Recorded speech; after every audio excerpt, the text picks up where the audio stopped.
بسم الله الرحمن الرحيم. الحمد لله رب العالمين،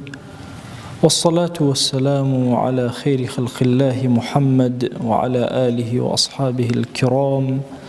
وتابعيهم بإحسان إلى يوم الدين. ربنا أرنا الحق حقا وارزقنا اتباعه، وأرنا الباطل باطلا وارزقنا اجتنابه.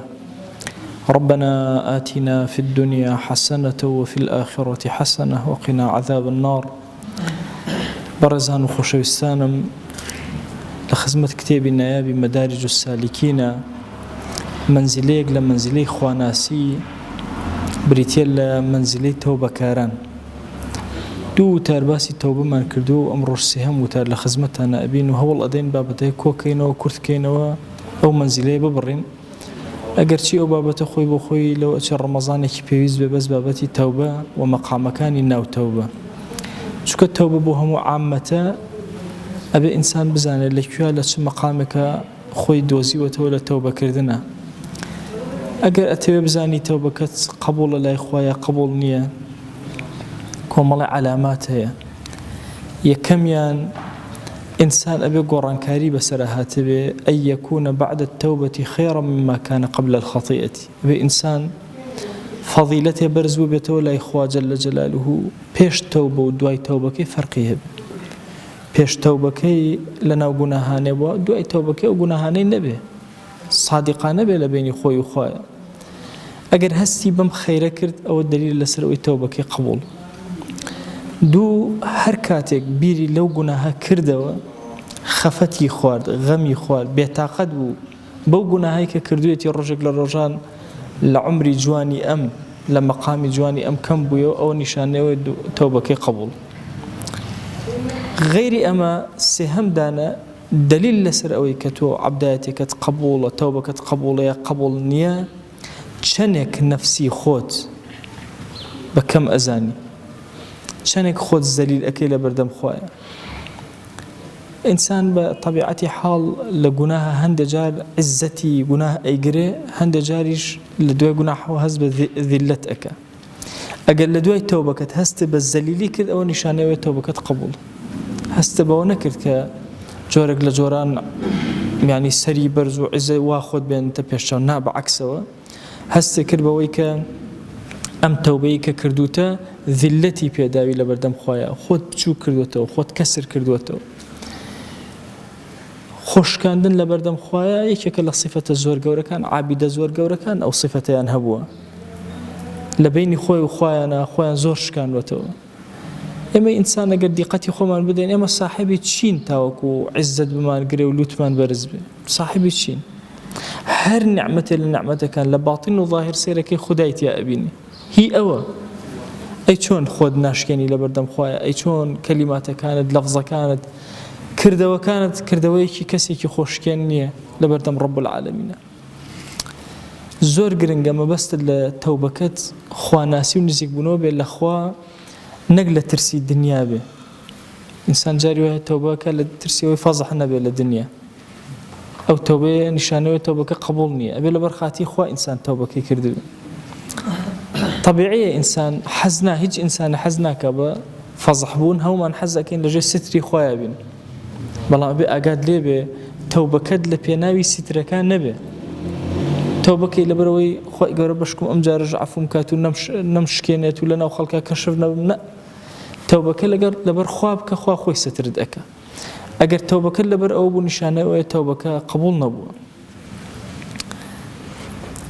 توبة لتوبة كانت بك علماء فرمون توبة مقاماته فرموي وتوبوا إلى الله جميعا أيها المؤمنون. استغفارك تذكر استغفاري دوام لسر استغفارك السهم لسر استغفارك يتر وهكذا الدوام تبع لمقام توبة لنا توبة كومل عقبات يا أبو إنسان دروسه بالشيطان كومل فيالي هي فيالي زور جورة جورتين فيالي لقلتوا يا تسويفه واتلي أكاد درنك توبك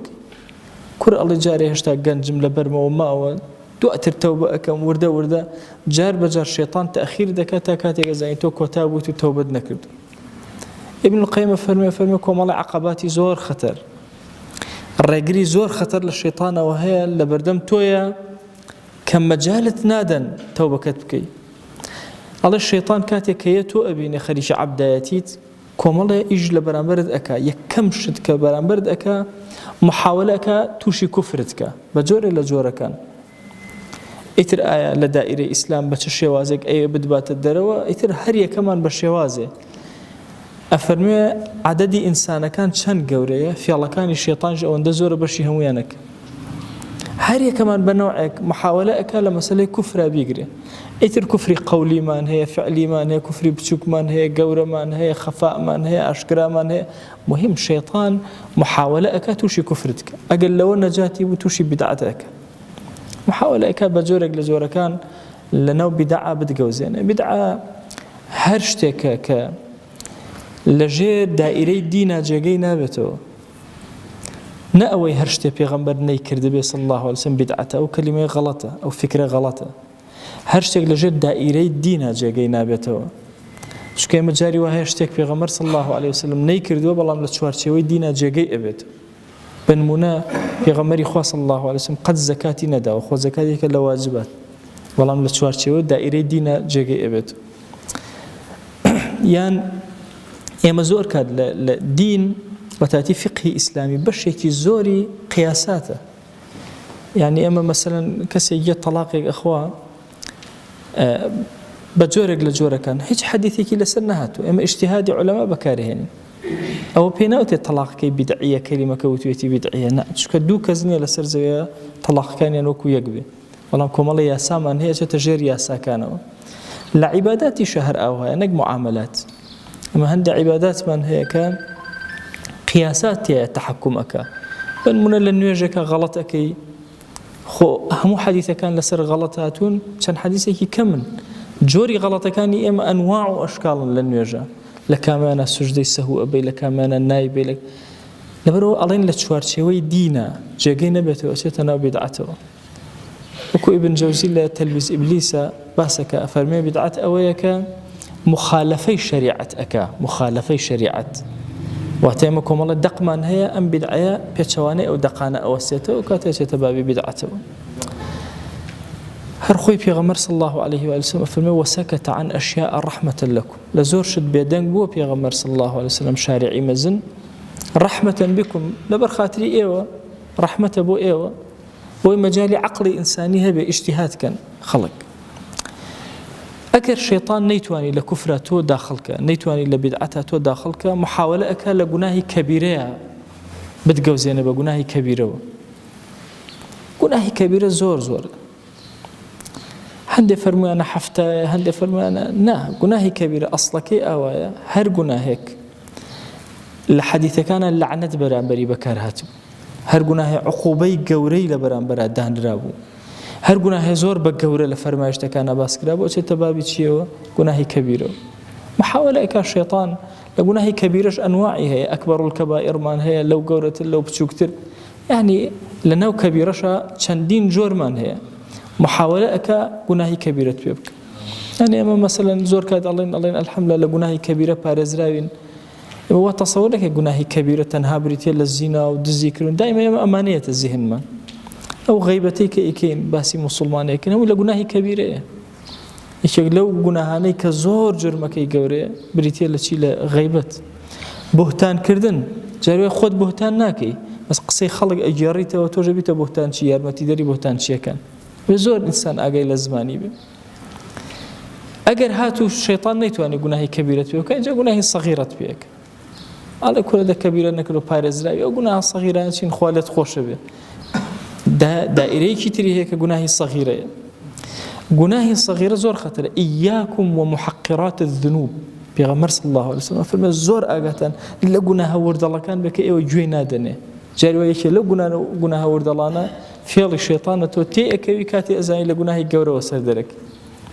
بۆی ئینسان ئەبێ زۆر ئاگای نەڵێ نەزەرێک چییە جا خۆمت سیر کەم، فیلمێک چییە جا با سەیری کەم. ئەبەدەن ئەو محقراتی ذنوبە جاری وایە زۆر گەورەیە. پێغەمبەری خوا صلی الله علیه وسلم نمونەیەک هێنێتەوە، ئەفەرمێ خەڵکێک چوون لە دەشتێکە ویستیان ئاگرکەنەوە، دایی گەورەیان هێنا کۆیان کردەوە، هەرچیان کرد پێیان نەکرایەوە. دواتر هاتن هەندێک پوش و پەڵاش و داری وردەیان کۆ کردەوە، لە بنەوە دایان گرسان دارە گەورەکانیش سووتان. بۆ ئێوە نەزانی کە تۆ لە گوناهی گەورە نیت لەناو گوناهە ئەو گوناهە وردەڵانە وات لێ ئەکات خاتە ناو گوناهی گەورەوە دارە گەورەکانە پێ ئەسووتێنێ بۆیە زۆر ئەبێ ئینسان ئەگەر لە مەسائلی سەغائیر بێ کە فێڵێکی زۆر خەتەری شەیطانە ئەگەر شەیطان نەیتوانی گوناهی سەغیرەش پێ بکە هەر خۆت گرت تحملی کرد جەنگە کرد یە مباحاتە پێ ئەکا ئەوەندە شتی حەڵاڵت پێ ئەکا حەڵاڵ حەڵاڵ لەناو حەڵاڵە ئەتگەوزێنێت تاوا دێ ئەکا ئەڵێ کاکە بەس فەرزەکان جێبەجێ ئەەکەم لە دوای فەرزەکان هیچی تر ناکەم ئیتر لەناو مباحاتە ئینسانی ئیماندار هەمیشە واز لە کۆمەڵە مباحاتە هێنێ لە پێناوی ئەوەی نەکەوێتە ناو گوناهەکانەوە چونکە هەمووشە مباحەکان نزیکت ئەخەنە وردەوە دەبەرەوە گوناه ئەفەرمێ کە زیادە ڕۆیت کرد لەناو مباحاتە لەناو حەڵاڵەکانە وردەوە دەبەرەوە حرامە ڕۆی بەرەو گوناهی سەغیرە ئەڕۆیت ئەچیتەوە بۆ کەبیرە ئەدباتەوە بۆ بیدعا کاتی ئەزاین سەر لە کوفرەوە دەرەکە ئەفەرمێ ئەگەر لە مباحاتیشە دەرەقەتی تۆ نەهادیە چیت پێەکە ڕاجح و مەرجوحە لێ تێکەڵەکە کاری باش و باشترە لێ تێکەڵەکە ئەڵێ ئەم پیاوێکی ساڵحی زۆر گەورەیە گەشتوتە پلەیوە لە مباحاتیش خۆی پاراستووە یە چیت پێەکە ئەڵێ وەرە تۆ لە شتی باشمان هەیە باشترمان هەیە بچۆ باشەکە وات لێ ئەکا باشەکانە پێ ئەکا باشترەکانە پێ ناکە بە نمونە مەسەن نمونەیە لە خزمەتە ئێمە نوێژی تەراویح حەکەین و سنەتی ویترمان هەیە لە دوای طبعا سنەتی ویتر بە جەماعەت بکەی زۆر فەزیلەتی گەورە یان نوێژی تەراویح بە جەماعەتکەی فەزیلەتەکەی زۆر گەورەیە کاکە تۆ بڕۆ ئەو ئیشە بکە ئەوە بکە ئەوە بکە دوای خۆت سنەتی تەراویحەکە لە ماڵەوە ئەکەی کورەگەر لە مزگەوتە بیکەی ویترەکە بە 27 خێر بۆ تەنووسرێت لە ماڵەوە چی لێک 27 جار بیکەی ناکاتەوەی مزگەوت ئەتخەڵەتێنێ بەوەی کە ئەهەم و مهم لێ تێکەڵەکە لە گەرمەی کاتی جەماعەتی فەرزەکەتە ئیشێکە بۆ ئەدۆزێتەوە ئەو ئیشەش باشە هاوکاری هەژارێکە چی بەدەمیەوە بەس فەرزەکەت لە دەست ئەدا جەماعەتەکەت لە دەست ئەدا ئەهەم و مهم لێ تێکەڵەکە ابن القیم فەرمی قەلەمە عارفی عابدێکی گەورە هەوە بێ ئەلەما تێنەکەوت لە گەورە و گەورەترە تێنەکەوت بێ تێکەوتووە کاتێ بە خۆی زانیوە دەرەقەتی خۆی نەهاتووە چۆتە ناو ئەم فێڵەی شەیطانە بۆیە کاتێک کە تەوبە ئەەکەی ئەبێ تەوبە فەرموویانە سێ جۆر خەڵک هەن لە تەوبە سێ جۆر جۆرێک پێوتێت تەوبەت العامە ئێمە دائیمە تەوبە لە چی ئەەکەین ئێستا ئێمەمانان هەمیشە تەوبە لە گوناه ئەەکەین بە نمونە مەسەن گوناهێک ئەەکەم ڕائەکەم تەوبە ئەەکەم گەنجێک لاوێک تووشی گوناهێک ئەبێ ئەی هاوا تەوبە ئەەکەم پێوتێت تەوبەی عامە تەوبەکردن لەسەر گوناه تەوبەی عامەیە تەوبەی ئەوساطمان هەیە تەوبەیەکمان هەیە لەو بەینە ئەوانن کە زۆر گوناهی وردەڵە هەن لە مەعسیەت و ئەوانە کە خەڵک گوێ پێ نادا ئەوان ئەچن تەوبە لەوانە ئەکەن واتە عامەی خەڵک لە گوناهە ئاشکراکان تەوبە ئەکەن ئەمانیان لە گوناهە خەفیەکان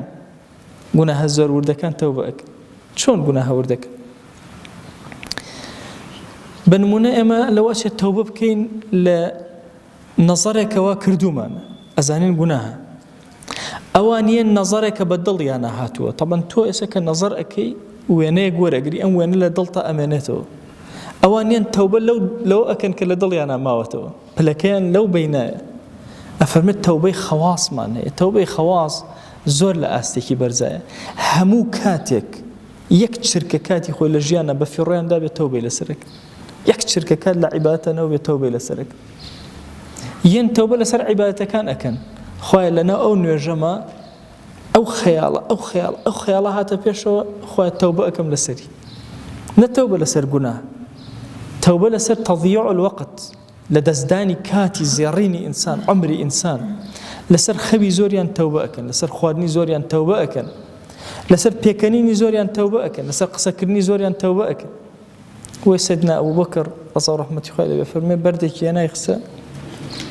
سەر زمانی بۆی هەمیشە بیری بێ قسەیەک نەکە کەلیمەیەک نەڵێ ئەم کەلیمەیەم ئەمڕۆ وت و دوای لێ پەشیمان لە ئەست و مەقامێکی ئەوە بەرزە بۆیە تەوبە لەسەر گوناهەکان ئەەکەی تەوبە لەسەر گوناهە خەفیەکانی دڵت ئەەکەی تەوبە لەسەر چی تەضییعی وەقت ئەەکەی هەر کاتێ بە فیڕۆتدا ئەوە تەوبەی خەواس بۆیە فەرمەوە تووبوا إلى الله جەمیعا کەسی وا هەیە یەک گوناهیشین ئەوەندە پاک و بێگرد بەڵام هەمیشە سیر هەز بە تەقسیری خۆی ئەەکە تەوبە لەسەر تەقسیرەکانی ئەەکە لە حوزوری خوایە تۆ لە مەقامی خواناسیە لە مەقامێکی بەرزای ئەتەوێت لای خوا نزیک بیتەوە چۆن ئەتەوێت بەم شێوازە لای خوای گەورە خۆت نزیک بیتەوە لە کاتێکە تەوبە لەسەر تاعەتەکان نەکەی بۆیە لە بابی تەوبەیە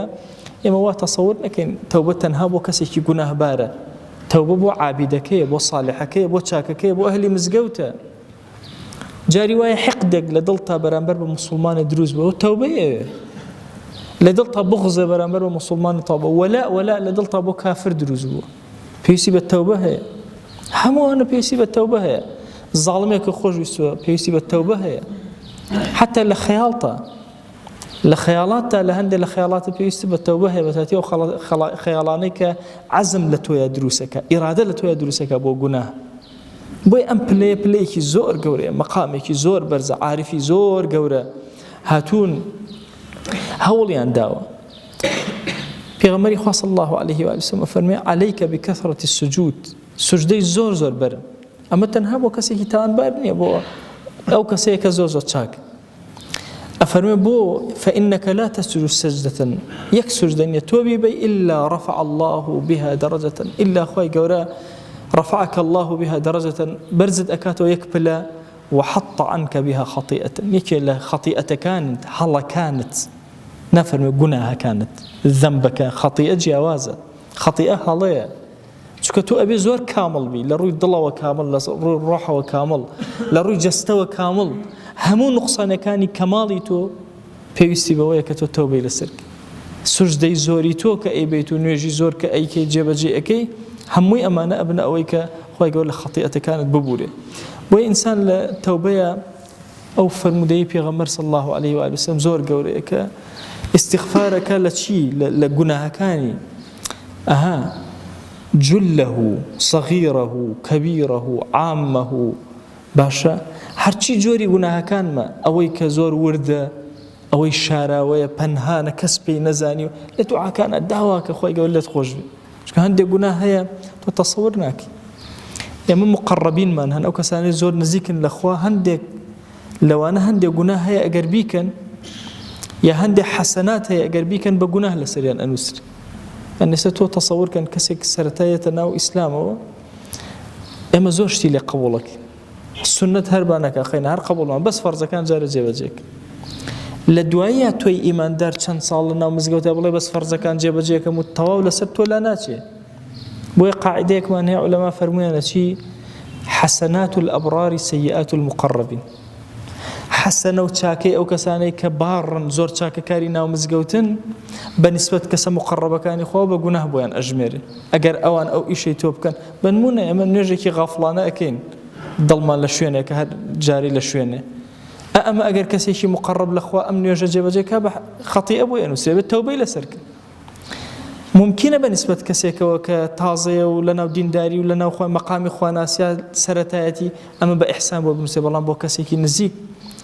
بۆیە دائیمە وا تەسەوور نەکەن گوناهی مەلایەک یا داعیەک بانخوازێ وەکو کەسێکی عامە وایە ئەبەدەن وهانی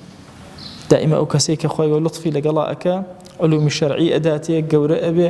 پلەکەی بەرز ئەکاتەوە لە خواناسیە چۆن حەسەناتی زۆرە سەیئاتیشی زۆرە جاری وایە شتێک هەیە زۆر بەسیط لای خەڵک بیکەن خوا بە عەبدایەتی بۆیان نووسی لیان قبوڵەکە بەس لە تۆی قبوڵ ناکە چونکە تۆ قەریبی لەخوا نزیکی لەخوا نزیک کەوتویتەوە پلەت زۆر بەرزە لای خوا زۆر ئەبێ ئاگەمان لەم لایە نەبێ ئێمە وا تەسەوور نەکەین هەمومان لە گوناها یەکسانین ئەبەدەن هەر چۆن هەر هەمومان لە ئیحسانە یەکسان نین دیقەت ئەدەی ئەگەر کەسێکی وا هەیە خێرێک ئەکا سەدەقەیەک ئەکا یەک بەدە بۆی ئەنووسرێ هەمانەیەک بە 700 بۆ ئەنووسرێ هەمانە زۆر زیاتری بۆ ئەنووسرێ کوڕی ئەسیانیش ئەو هەیە هەمانە یەک ئەسیانی بۆ ئەنووسرێ هەمانە یەکی بۆ ئەنووسێ بەڵام یەکێکی زۆر قورس لای خۆ ئەوەی ئەمیان زۆر قورسە ئەم عەبدە چوو ئەو گوناهەی کردووە چونکە لە شەئنی ئەم ناوەشێتەوە تخوا ئێستا بێنە پێش شاوی خۆتان ئێمە لە کوردستانی خۆمان هەندێک صفاتی زۆر جوان هەیە بنمونە پیرمان زۆر بە قیمەتە زۆر لە ئاستێکی بەرزایە ئەگەر پیرێکمان بێ ئیشێکی هەرزانە بکە باش ئیشێکی مناڵانە جێبەجێکە یعنی پیرێک ئەبینی مەسەن هەڵەپەڕێ لە ناو شوێنێک باشە یەک کەس نییە باشەی بڵێ باشە بۆچی جاریوە گەنجێک هەڵەپەڕێ خەڵکی سەیریەکە پێشی جوان بەڵام هی ئەمیان پێ جوان نییە بۆ مەقامی ئەمە نییە والله لە خواناسیشە ئەو هەیە مناڵێک ئەگەر بێت و بڕوا بەڕێوە بکەوێ جاروباریش خۆی بخات بۆی پێ بکەین بەلامانەوە شتێکی زۆر جوان. ئەگەر گەورەیەکمان گەنجە بێ خۆی بخا بۆی خەڵک پێ بکەن دە کەس پێڵی کوێری نابینی عەقڵە پێیان نەکردووە باشە هێشتا وەکو مناڵ مامەڵاکی مناڵە قسەیەکی مناڵانە ئەکا بەلاتەوە زۆر شیرینە ئەگەر گەورەیە ئەو قسەیە بکە بەلاتە زۆر ناشیرین یەک کردەوەشە هەردووکی یەک کردەوەیان جێبەجێ کردووە بەڵام لەیەکیانە ناشرینە لەیەکیانە جوانە. بۆیە جاری وا هەیە لەو عەبدایەتیانەی کە جێبەجێ ئەکەین ئەبێ زۆر هوشیار والله هەندێک عەبدایەتی هەیە ئەیکەین لەو ئەچێت لە ئەبراری وەرگێ لە مقەڕەبینی وەرنەگرێ بۆیە هەتا پلەت بەرزە بێتەوە لە خواناسیە ئەبێت تەوبەشت جوانتر بێ نەوعی تەوبەت بگۆڕێ لە ئەمڕۆیە ئەی گەنج تەوبە بکە لە گوناهەکانت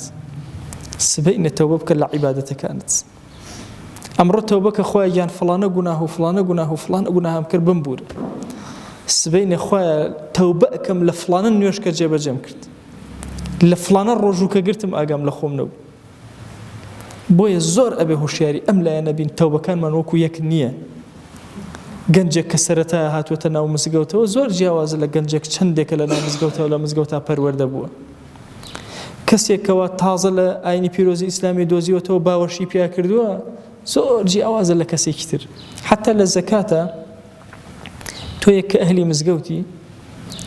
زەکاتە نادرێت کەسێ تازە مسلمان بوو ئایا زەکاتی ئەدرێتە یان نە مؤلفەت قلوبهم کێنەوەن تازە ئیمانیان هێناوە پارەیان زۆر ئەدرێت باشە لە زەکات بەشیان ئەدرێ باشە بۆی حاجەیان نەمێنێ بیریان بە مرا بۆلایان نەڕوا ئیستیقامە وەرگن لەسەر دین بەڵام تۆ نادرێتێ ئەو پشکە. بۆچی؟ چونکە تۆ جیاوازی لەو تۆ سەقامگیر بووی. پێغەمبەری خوا صلی الله علیه وسلم لە فەتحی مەککەیە مشریکی قوڕەیشی هەبوو تازە مسلمانە بوو تازە یەک دۆڵ مەڕی ئەدایە یەک دۆڵ ئەو دۆڵە مەڕ هەزار مەڕێتیاوەی بۆ خۆت ئیتر کەسێکتر ئەهات وشتری ئەداتێ کەسێکتر ئاڵتوونی ئەدایە ئەهلی ئەنسار دڵیان بەخۆیان ئەمایەوە.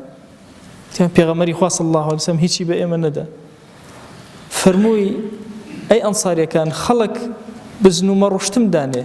ئێوە پێغەمبەر صلی الله علیه وسلم لەگەڵ خۆتانە ئەبنەوە. فەرمی یەک ئەنساری نەبوو دەست نەکا بە گریان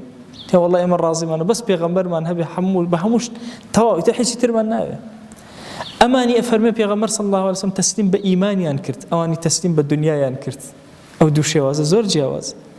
خۆ ئەگەر بین وەکو یاسایەکی عەدالەت ئێمە سیرکەین ئەڵێن ئەمانە زۆر مانوبوون ئەبێ زۆرتریان بدرێتێ نا پێغەمبەری خوا صلی الله علیه وسلم ئەیدا بە تازەکان لە تەوبەشە ئەو هەیە والله تۆ جاری وا هەیە گەنجەکە یە تەوبە ئەکا فرمێسک ئەبارێنێ لەسەر ئەوەی گوناهی کردووە بەڵام تۆی خواناسی ئەهلی مزگەوت فرمێسک ئەبارێنی لەسەر ئەو نوێژەی کە کردت بەبێ ئاگای لەسەر شەوێک هەڵنەسای بۆ شەو نوێژ و خواناسی لەسەر غەفڵەتێک کە بە دیار مۆبایلێتێکەوە دانیشتی و تەزیعی وەختێک کرد و کاتەکانە بەسەر بۆیە ئەبێ زۆر بە وریانە مامەڵە لەگەڵ تەوبەکانمان نابکەین لەگەڵ مەقامی تائیبی نابکەین لەعەلە خوای گەورە لە پلەیەکی بەرز و مەقامێکی بەرزی تەوبەکارانە دامان ئەنێ. خوای گیان بەخوا ئێمە گوناهی زۆرمان بەرز کردوەوە لە حوزوری تۆیە بە خەجاڵەتیەوە لەم مانگی ڕەمەضانە هاتوین هاوار بۆ لای تۆ ئەهێنین خوایە هەرچی گوناهەیە کردومانە بۆنی شرک و کوفری لێ هاتووە خوای داوای لێبوردن لێ ئەکەین هەرچی گوناهەیە کردومانە بۆنی نیفاقی لێ هاتووە خوای داوای لێبوردن لێ ئەکەین. ئیلاهی هەر عصیان و تاوانێک کردومانە تەنها بینی خۆمان و تۆ بۆ کەس پێی نەزانیوین داوای عەفوت لێ ئەکەین. هەر کاتێ بە فیڕۆمان داوە داوای عەفوت لێ ئەکەین. ئیلاهی هەر لەحظەیە کە تێپەڕیەوە بەسەرمانە بەبێ ئاگاداری بە غەفڵەت داوای لێبوردن لێ ئەکەین. ئیلاهی عەفومان کە بەزەیی بەسەرمانە ببارێنە کەڕەمی خۆت بەسەرمانە ببارێنە. بەخوا پەروەردگارە ئێمە ئەزانین شایانی نعمەتەکانی تۆ نین بەڵام پەروەردگارە زۆر ئومێدمان هەیە کە تۆ بەزەیی خۆت لێمان ببووری. ئەم نعمەتە جوانانەی کە پێت داین ئێمە لە گوناها سەرفمان کرد لە غەفڵەتە سەرفمان کرد لە بێ ئاگاییە سەرفمان کرد و بەم مانگی ڕەمەضانە هانامان هێناوەتەوە بۆ لای تۆ بەرگی تەوبەمان لەبەر کردووە بە دڵی تەوبەکاریەوە هاتوون بۆ لای تۆ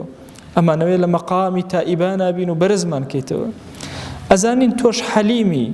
لەگەڵمانە چەندێک گوناهەکەین هەر سیترمانەکەی ئەمان شاریتەوە هەموو جار مۆڵەتێکی ترمان ئەدەیتێ بۆ عەفوو گوناهەکانمان دووبارە ئەکەینەوە تۆش عەفوی خۆت بەسەرمانە دووبارە ئەکەیتەوە ستیریەتی خۆت بەسەرمانە دووبارە ئەکەیتەوە. ئیلاهی هانامان هێناوە بۆ لای تۆ لێمان خۆش بە عەفومان کە بەزەیی بەسەرمانە ببارێنە کەڕەمی خۆت بەسەرمانە ببارێنە إلهي أزانين إما شايني أو كتو لمن خوش بي بلام يقين من هي كتو شايني لعبد كانت خوش بي إماش بهواي شايني تو هاتوين أزانين إلهي تو كريمي كسي كريم كزل بردم مالي خوي درناك ولناو مالي خوي درناك بويا إماش هاتوين تمالي تو بو أوي عفو من كيتو لمن خوش بي بمان بوري إلهي داوال لي أكين گناه بأشكرا كرد من عفو منك گناه بپنهان كرد من عفو منك گناه نمان زاني كرد من عفو منك گناه زاني من وبردوام بوين لسري عفو منك بخوا پروردگارا إما قد إنكاري لقلتو يا ناكين أزانين تشاود ليمانا أزانين بگناه وأمان بيني بلام إلهي أزانين كعفوش من أكي أزانين ليمان خوش أبي أو جهالت ما نبران بدينك كيتو كزيادة الروي لحقيتو يا أكين عفو منك يا رب العالمين بزي بسر ما نببارنا يا أكرم الأكرمين إيمان من دام زراوك يا رب العالمين لم زمن فتنة وفسادات زايما مك يا أكرم الأكرمين پروردگارا داوات لي أكين حاجة كان من جيبجك أو من بحال مال مالدارك أو من بمنال منالي بعطاك أو من بمنال منالي صالحك إلهي أو من آرام آرامك أو من قرزار قري سرشاني سوك أو من نخوش الشفاء ببنيرة أو من قناه بار لا يخوت قبولك إلهي أو من لنا قناها جوزاء ورزقارك أو من درقتي نفسي خوينا يا إلهي رزقارك إلهي داود لي أكين برحمتي خود وبزي خود بكرمي خود إلهي قبول منك لا يخوت إلهي قبول منك لا يخوت حسني دنيا وآخرة من بعطاك يا أكرم الأكرمين خوي جان داوال لي أكين بلطفي خود بكرمي خود وبزي خود صلاة والسلام أما بقينا بيغمبر صلى الله عليه وسلم يك نوما لخزمتي بينا اشتياقي ظلماني بيغينا إلهي داوال لي أكين لقناه دايكو باكمان ببورا أو دايكو باكاني كماون يا إلهي إيمانيان سلامتك أواني وفاتيان كردو إلهي بقوري خليان خوش با إلهي داوال لي أكين برحمتي خود وبزي خود بكرمي خود هلوك مكوري برانبر بدايكو باكمان همان بوا إلهي داوال لي أكين عفوي خود بسرمانا ببارينا ليمان خوش با إلهي دلي دايكو باكمان للراضي بك پروردگارا داوال لي أكين برحمتي خود وبزي خود بكرمي خود قبول منك لا يخود رضا من دي خود بسرمانا ببارينا عبادة كرچو كالا كان من لي قبولك بخوا پروردگارا أزانين عبادة كان من كرچو كالا بلام لزمني شبهات والشهواتين نازانين لو جوانتر درقتي خومن ناين درقتي خيالاتي خومن ناين درقتي نفسي خومن ناين درقتي شيطان ناين درقتي شياطين إنس الجن ناين يا إلهي وخومن تسليم كربتو تو خود سر پرشتي منك يا رب العالمين ما من دردسي نفسي خومن يا أكرم الأكرمين ما من دردسي خيالاتي خومن يا رب العالمين إلهي وروحي دين داري خومن وروحي إيمان داري خومن هموي تسليم بتوكر تو قوري خود تشيج بخرنا ونيوجكان من تشيج لزوتو بأجاي بخرنا ونيوجكان من تشيج لزتو أجداري بخرنا ورجوكان من تشيج لزتو أجداري بخرنا وهمو طاعة عبداتي من يا رب العالمين إلهي داوال لي أكن أم دعانا من قبولك خوي أم دعانا من قبولك خوي أم دعانا من قبولك آمين آمين والحمد لله رب العالمين وصلى الله على سيدنا محمد وعلى آله وصحبه وسلم تسليما كثيرا أبدا إلى يوم الدين خوي قول لقناهي من الشيء وجبوري خوي من قبولك